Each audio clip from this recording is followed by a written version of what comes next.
तो हेलो दोस्तों, स्वागत है मेरे चैनल में। आज आपको कुछ अहम जानकारी देने जा रहे हैं सिंगल डोर रेफ्रिजरेटर के बारे में। तो सिंगल डोर रेफ्रिजरेटर का ये हमारे पास कंप्रेसर रखा हुआ है। कुछ जरूरी कंपोनेंट्स हैं जो मैं आपको बता देता हूँ, जो पार्ट्स लगते हैं। तो ये हमारा सिंगल डोर का कंप्रेसर है और उसके साथ में लगता है रिले और ओएलपी, पीटीसी रिले और ओवरलोड। ओवरलोड कई शक्लों में आता है, जैसे कि एक हमारा ये होता है ओवरलोड और एक ये होता है। और रिले भी हमारा कई शक्ल में आता है, एक पिन में आता है, दो पिन में आता है और तीन पिनों में आता है। इस पे चार टर्मिनल्स भी हैं, एक दो तीन चार। इस पे हमारे तीन टर्मिनल्स हैं। और ये हमारा गोदरेज का पुराना वाला रिले है, इसमें रिले और ओएलपी एक साथ लगता है। और इसके साथ में लगता है सिंगल डोर में एक थर्मोस्टेट, ये थर्मोस्टेट हमारा। और कुछ मॉडल्स में कैपेसिटर भी लगता है। इसके साथ में हमारा एक डोर स्विच, डोर स्विच और एक बल्ब। बल्ब पहले नॉर्मल लगता था, 220 वोल्ट से चलने वाला। अभी एलईडी बल्ब आ गए हैं। वैसे अच्छा वही रहता है, एलईडी ज़्यादा टिकता नहीं है, अच्छा अपना पुराना वाला ही बल्ब होता है। तो आज मैं आपको बताऊंगा कंप्रेसर की टेस्टिंग, रिले की टेस्टिंग, ओवरलोड की टेस्टिंग और थर्मोस्टेट की टेस्टिंग और सबका वर्किंग प्रिंसिपल। ये सब चीज़ें कैसे काम करती हैं, कैसे कूलिंग करता है सिंगल डोर रेफ्रिजरेटर या फिर एसी है, जो भी हैं, छोटे फ्रिज से लगा के बड़े एसी 10-20 टन तक के एसी, सबका वर्किंग प्रिंसिपल सेम ही होता है। सब एक जैसे ही लगभग काम करते हैं। कूलिंग का कॉन्सेप्ट सबका एक ही है। तो सबसे पहले जो सबसे खास पार्ट होता है हमारा रेफ्रिजरेटर का, खास और सबसे महंगा पार्ट हमारा होता है कंप्रेसर। कंप्रेसर अगर खराब हो जाता है तो उसको कैसे टेस्ट करेंगे कि कंप्रेसर हमारा सही या खराब है। या फिर जो है कंप्रेसर में हम रिले लगा रहे हैं तो कैसे टेस्ट करेंगे। या फिर रिले हमारा खराब हो गया, कंप्रेसर चल ही नहीं रहा है, कूलिंग नहीं कर रहा है, तो उस कंडीशन में कैसे हम टेस्ट करते हैं कंपोनेंट्स को। कुछ लोग तो जैसे अंदाजे में लगाएं, निकालें, दूसरा रिले चेक कर लिए। आप प्रॉपर कैसे टेस्ट कर सकते हैं कि ये रिले सही ही है या टूटा है, कुछ भी है। तो उसके लिए सबसे पहले हम कोई भी काम कर रहे हैं तो हमारे पास एक अच्छा मल्टीमीटर होना चाहिए, अच्छी ब्रांड का, और जिसमें सारे फंक्शंस हों। तो जो हमारा मल्टीमीटर है इसमें सारे फंक्शन है, जिसमें कि एमसीवी का कोई काम नहीं। इसमें हमारा एम्पियर है, वोल्टेज है और रेजिस्टेंस है, डायोड है, कैपेसिटर है, सारे मोड्स इसमें हैं। तो सबसे पहले मैं आपको बताता हूँ ये रिले के बारे में। रिले लगता है कंप्रेसर में, तभी आप इसको स्टार्ट कर पाएंगे। ये होता है पीटीसी रिले। पीटीसी रिले इसको इसलिए बोलते हैं क्योंकि ये इसके अंदर एक कॉइन पड़ा हुआ है जो अपने रेजिस्टेंस को घटाता और बढ़ाता है हीट करने पे।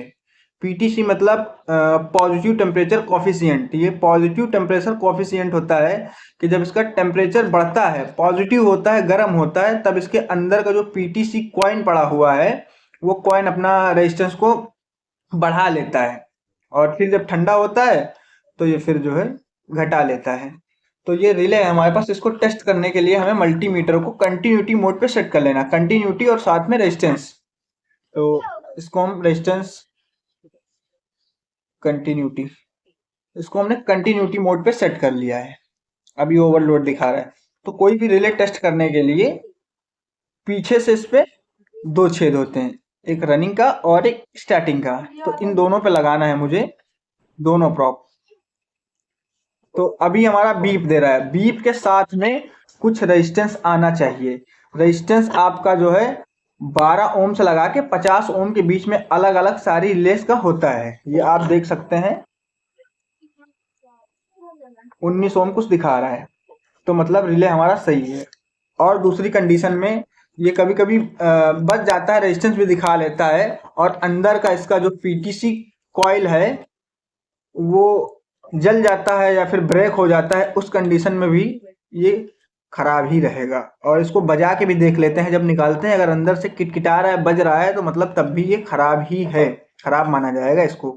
तो उस टाइम भी सही से इसको स्टार्ट नहीं करेगा। स्टार्ट तो कर देगा, कंप्रेसर में दिक्कतें आएंगी। तो इसके अंदर ये एक कॉइन पड़ा हुआ है, ये कॉइन एकदम अच्छा होना चाहिए, कहीं से भी जला फूका या टूटा या ब्रेक नहीं होना चाहिए। तो ये तो हो गई अपनी रिले की टेस्टिंग। और रिले के साथ में हमारा एक लगता है ओवरलोड, OLP, ओवरलोड प्रोटेक्टर। तो ये एक ऐसी शक्ल में आता है और एक हमारा दूसरी शक्ल में आता है।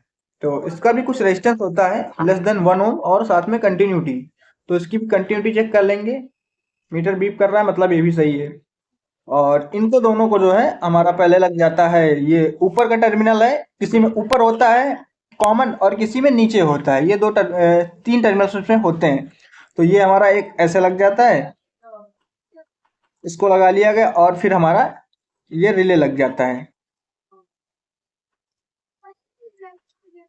ये रिले लग गया और हमारे इसमें 3 टर्मिनल्स बचे हैं। तो 3 में जो है इसमें कैपेसिटर किस में लगाना है मुझे। मान लीजिए रिले हमने 4 पिन का ले लिया, 4 पिन में जो है रिले हमारे पास है। अब इसमें किस में कैपेसिटर लगाएंगे, किस में हम रनिंग का लगाएंगे, किस में स्टार्टिंग का लगाएंगे, ये हमें नहीं पता। तो ये सबसे खास जानकारी मैं बताता हूँ आपको। इसके लिए हमारे पास एक मल्टीमीटर होना चाहिए। कैसे भी, कोई मोटर हो, कोई कंप्रेसर हो, सब में 3 वायर होते हैं। तो तीनों वायरों में कैसे टेस्ट करेंगे हम कि कौन सा हमारा रनिंग है, कौन सा स्टार्टिंग है, कौन सा कॉमन है। क्योंकि किसी में ऊपर ये कॉमन वाला टर्मिनल नीचे होता है, किसी में ऊपर होता है, किसी में स्टार्टिंग राइट में होती है, किसी में लेफ्ट होती है। ज़्यादातर तो हमारा जो है रनिंग वाला जो है इधर ही होता है, इस साइड होता है, स्टार्टिंग इस साइड होता है। लेकिन अगर आपको नहीं पता, कोई भी मोटर हो आपके पास, कोई भी कंप्रेसर हो, आप उसमें कैसे निकालेंगे कि रनिंग कॉमन स्टार्टिंग कौन सा है। तो उसके लिए मल्टीमीटर होना चाहिए। मल्टीमीटर पे जो है वही कंटिन्यूटी या रेजिस्टेंस मोड सेट कर लेंगे। सेट करने के बाद अपनी प्रॉब लेते हैं और उसका एक फार्मूला होता है। दो पिनों पे किसी भी 2 पिनों पे हम अपना मल्टीमीटर का प्रॉप रखेंगे, चाहे हमारी कोई मोटर हो या कंप्रेसर हो। तो जिन 2 पिनों पे सबसे ज़्यादा रेजिस्टेंस आएगा उसके सामने वाला कॉमन होगा। सपोज अभी मैंने इन 2 पिनों पे रखा, ऊपर की पिन पे रखा, नीचे की पिन पे रखा, रेजिस्टेंस आ रहा है हमारा 18.8 ओम।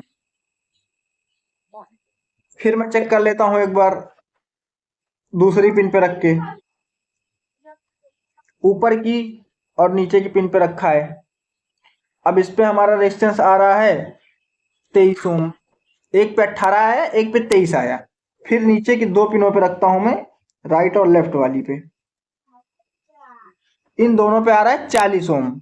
40 ओम आ रहा है 2 पिनों पे। मैंने क्या बताया था स्टार्टिंग में कि जिन 2 पिनों पे सबसे ज्यादा रेजिस्टेंस आएगा उसके सामने वाली कॉमन होगी। तो हमारी इन 2 पिनों पे सबसे ज्यादा रेजिस्टेंस आ रहा है, मतलब ये हमारी कॉमन है। तो हमने कॉमन तो ढूंढ लिया, मिल गया। अब इन 2 में से स्टार्टिंग कौन सी है, रनिंग कौन सी, इसको मुझे फाइंड आउट करना है। तो इसको फाइंड आउट करने के लिए फिर हमें कॉमन मिल गई। कॉमन से जिस पिन पे सबसे ज्यादा रेजिस्टेंस आएगा वो हमारी हो जाएगी रनिंग। तो इस पे रखा मैंने, फिर मैंने इस पे रखा। इन दोनों पे रखने पे आया 18 ओम। मैं दिखा देता हूँ आपको। शुरुआत मैंने दिखाया था इस पे और इस पे रख के 18 ओम आ रहा था। तो ये वाली हमारी हो गई स्टार्टिंग की और इस पे सबसे ज्यादा रेजिस्टेंस आ रहा है। तो ये मतलब हो गई हमारी रनिंग की पिन। तो कोई भी मोटर हो आप उसको टेस्ट कर सकते हैं कि रनिंग कौन सी, स्टार्टिंग कौन सी है, कॉमन कौन सी है। फिर आती है बात कैपेसिटर की। मैं बात कर रहा था कि कैपेसिटर किस पे लगाया जाए, कैसे लगाया जाए। तो मैंने फाइंड आउट कर लिया, ये हमारी कॉमन है, ये स्टार्टिंग है और ये रनिंग है। तीनों पिनें हमारी पता चल गई। तो हम लगा लेते हैं इसके ऊपर ओवरलोड। ओवरलोड लगा लिया। फिर ये 3 पिन है इस पे, 1 2 3। तो तीनों को लगा लिया हमने, ऐसे लगा लिया यूं। तो कैपेसिटर हमारे पास है। हर किसी को पता होता है कैपेसिटर हमारा रनिंग से स्टार्टिंग पे जाता है। तो रनिंग हमारा इस तरफ का था, तो एक थिम्बल हमारा इधर लग जाएगा।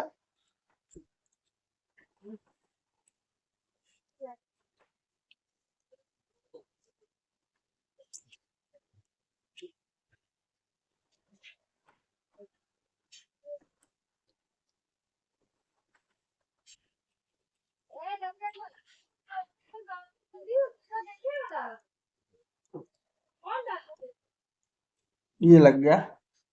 और ये थिम्बल काफी छोटा था तो मैंने एक जंपर यूज किया है।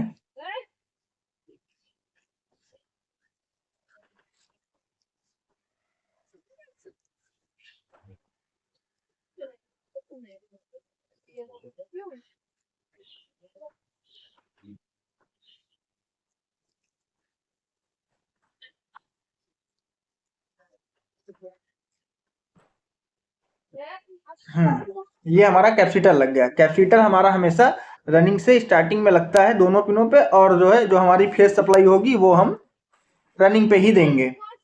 तो ये हो गई वायरिंग कंप्लीट रिले और एलपी और कैपेसिटर की।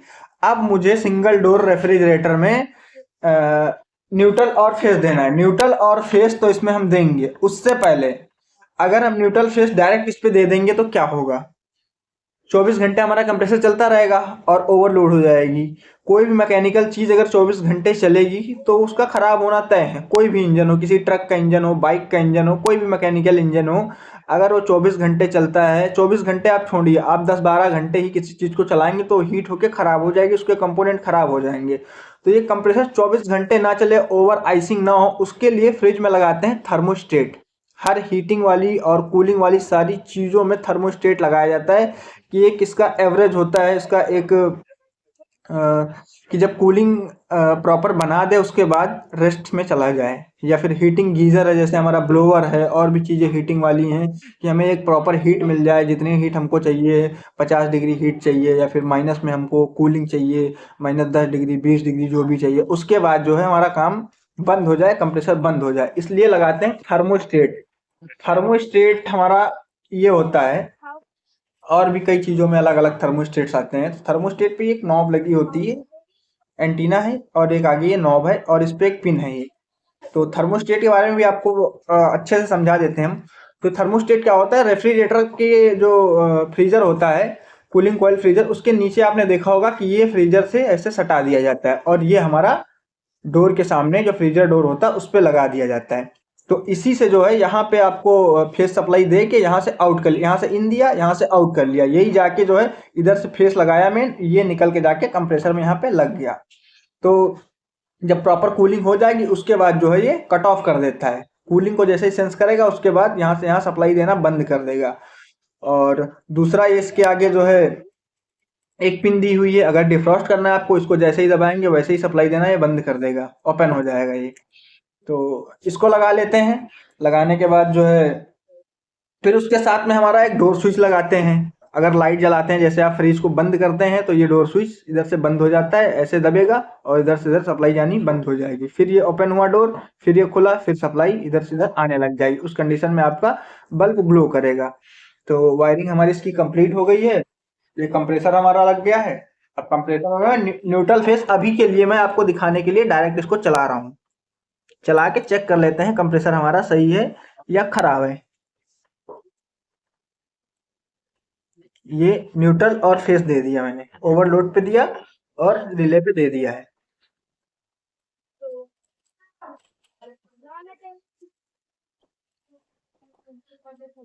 तो ये वायरिंग हमने लगा ली है इस पे। लगाने के बाद ये हमारा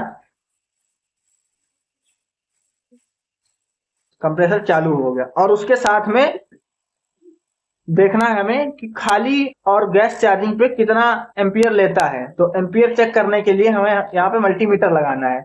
अगर बहुत ज़्यादा एम्पियर ले रहा है तब भी हमारा कंप्रेसर सही नहीं है। बेसिकली जो कंप्रेसर होते हैं 0.5 से लेके 0.5 से लेके 1 एम्पियर तक कंप्रेसर लेते हैं लोड। कुछ कंप्रेसर खाली होने पे बहुत कम लेते हैं, और जब गैस चार्ज, हर कंप्रेसर जो है गैस पे जो है ज़्यादा एम्पियर लेगा, और गैस नहीं होगी खाली चलेगा तो कम लेगा। तो अभी ये हमारा गोदरेज का कंप्रेसर है सिंगल डोर का, जो 0.75 एम्पियर लोड ले रहा है। मतलब कि कंप्रेसर हमारा ओके है। अभी इसमें गैस चार्ज करेंगे तो इसका कुछ एम्पियर बढ़ जाएगा, 0.8 0.9 हो जाएगा। इतना एम्पियर आता है तो हमारा कंप्रेसर एकदम सही है। और अभी ये पंपिंग भी इसकी अच्छी है, पंपिंग हमने टेस्ट कर ली है, पंपिंग बिल्कुल रुक नहीं रही, एयर एकदम अच्छे से फेंक रहा है, मतलब कंप्रेसर हमारा एकदम बढ़िया है। तो मुझे लगता है कि इस वीडियो से आपको बहुत कुछ समझने को मिला होगा और कहीं भी कंफ्यूजन नहीं होगी। तो ये वीडियो देखने के बाद आप प्रॉपर तरीके से रेफ्रिजरेटर को टेस्ट कर पाएंगे और रिपेयर कर पाएंगे। आशा करता हूँ वीडियो अच्छी लगी होगी। अच्छी लगी है तो लाइक करें, और मैं कभी नहीं कहता हूँ कि मेरा चैनल को सब्सक्राइब करिए। और बहुत से लोग हमारी वीडियोस देखते हैं और बहुत ज़्यादा व्यूज़ अच्छे आ रहे हैं, आप लोग का धन्यवाद। आप वीडियो देखने के साथ में चैनल को सब्सक्राइब भी कर सकते हैं, आगे मैं और भी अच्छी अच्छी वीडियो डालता रहूँगा। तो धन्यवाद दोस्तों।